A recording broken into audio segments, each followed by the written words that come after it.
Hi friends! It's time for another poem from the Essential Rumi. And today's poem is The Visions of Daquqi. And it's from the Essential Poems by Rumi. Hussam, tell about the visions of Daquqi, who said, I have traveled east and west, not knowing which way I was going, following the moon, lost inside God.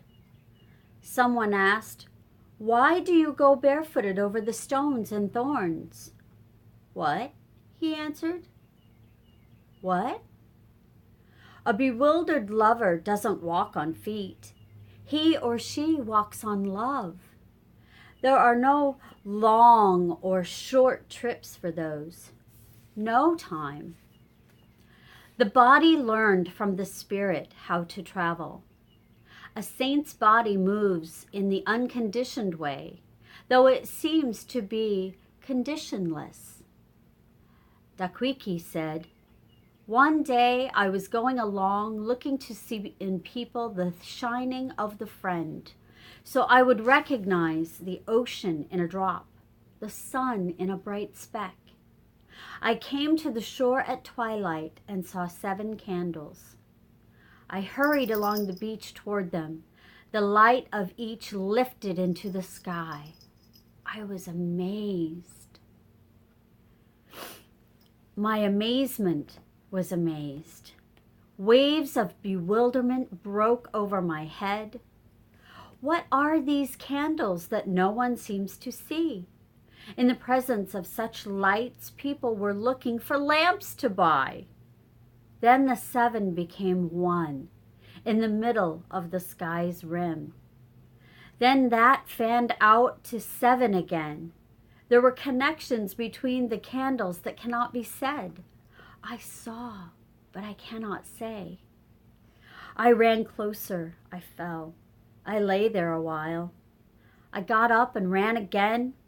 I had no head and no feet. They became 7 men, and then 7 trees, so dense with leaves and fruit that no limbs were visible.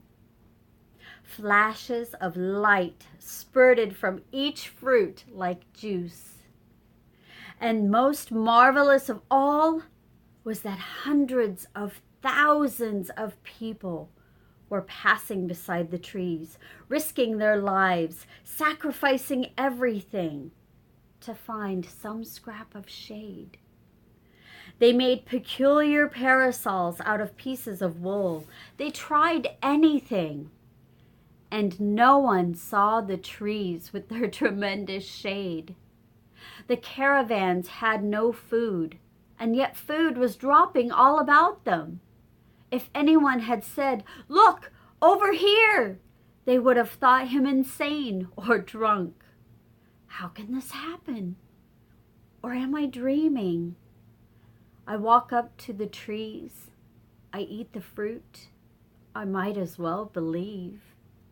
And still I see people searching so desperately for an unripe grape, with these vineyards around them heavy with perfect bunches. Then the 7 trees became 1, and then 7 again. At every second, they were both 7 and 1. They were doing the ritual prayer, kneeling and bowing, without knees or waists. Then they were 7 men seated in meditation for the sake of the one reality. I came closer and waved. They called, oh, Daquqi, the glory and the crown. How do they know my name? I thought. They've never seen me till now. Immediately, they knew my thought and smiled at each other.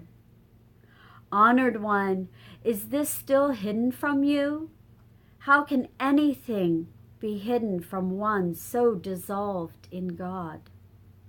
If this is the spirit reality, I said to myself, how is it we're speaking words and saying names?